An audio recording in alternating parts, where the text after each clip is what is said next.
You know, the gospel story for this morning, the more I hear it, the more I realize how powerful a statement the story is. So Jesus comes to the well and is thirsty.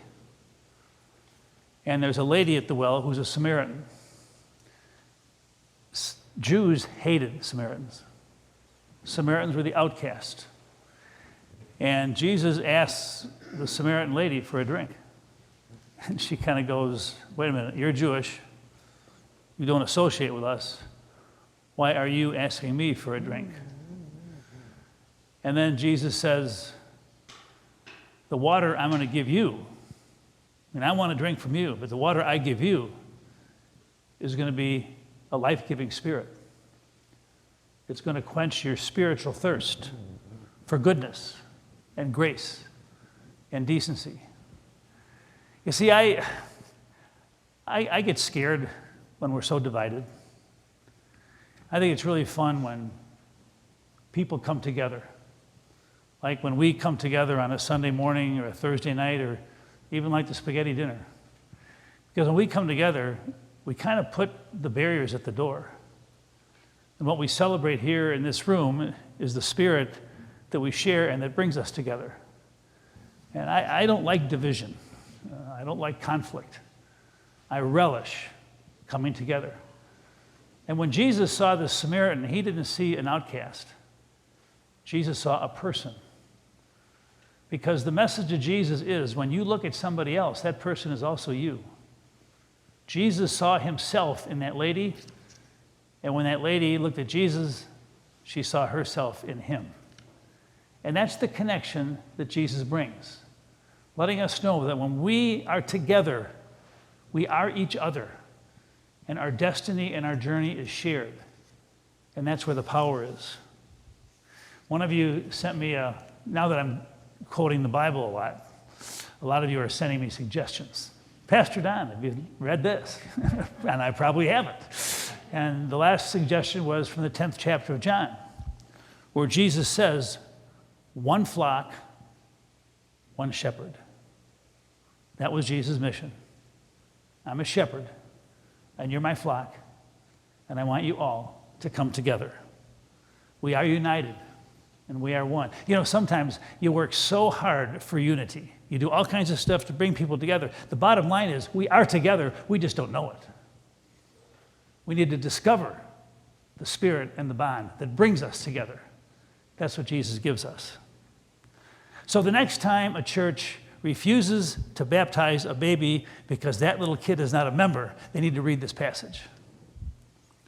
The next time we're tempted to put somebody down who's radically different than we are, we need to read this passage.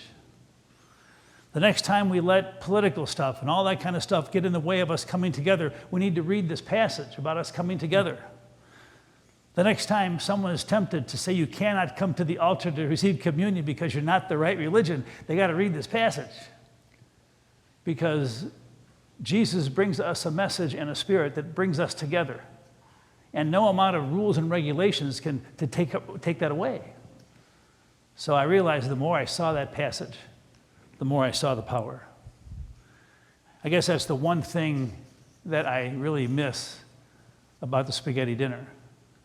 And that is that on that one Saturday late afternoon and evening, saints and sinners, Samaritans and Jews, church people and non-church people, all came together to celebrate the human spirit that we all share.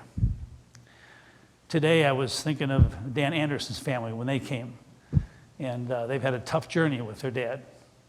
And yet that life-giving spirit is going to give them the strength to get through this time.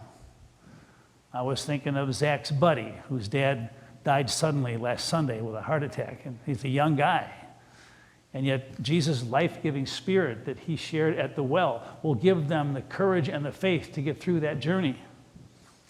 One of the ladies that watches us every Sunday and every single day is Jeannie Turnock, and she has a daughter who's married with a little kid, and her daughter is going through a tough journey with cancer. And that life-giving spirit will give them the courage to face whatever lies ahead. That life-giving spirit that brings us together has such power. And our prayers, even though you don't know some of these people, Our prayers are the foundation out of which we get that kind of strength. So anyway, I do miss the spaghetti dinner, and in closing, I want to share my top 10. And these are the top 10 things that I have learned since the spaghetti dinner was canceled and the beginning of the pandemic. Number 1, I haven't learned a thing. I have simply rediscovered what I should have learned long ago, and that's the power of love and the power of kindness. Number 2, there should be 2 spaghetti dinners per year. There should be a first dose and a second dose. And this way you'll be immune to pasta for the rest of the year.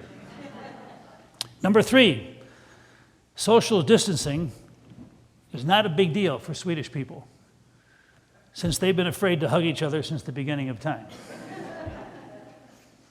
Number 4, I have learned that I am not the center of the universe. You are, my family is, and every person I meet is the center of the universe for that moment in time. Number 5, this egg money stuff that my dad gave away. I've finally come out of my shell, and I'm sharing more and more with people who need it.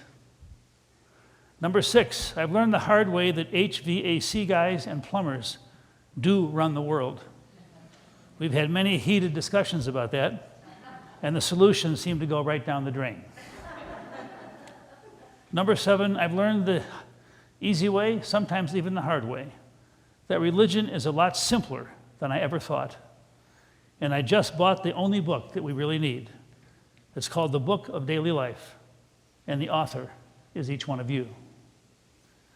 Number 8, I've become a country music fan. I just heard a re-release of a Mamas and Papas song, which is dedicated to my administrative assistant named Debbie. The song is Monday, Monday.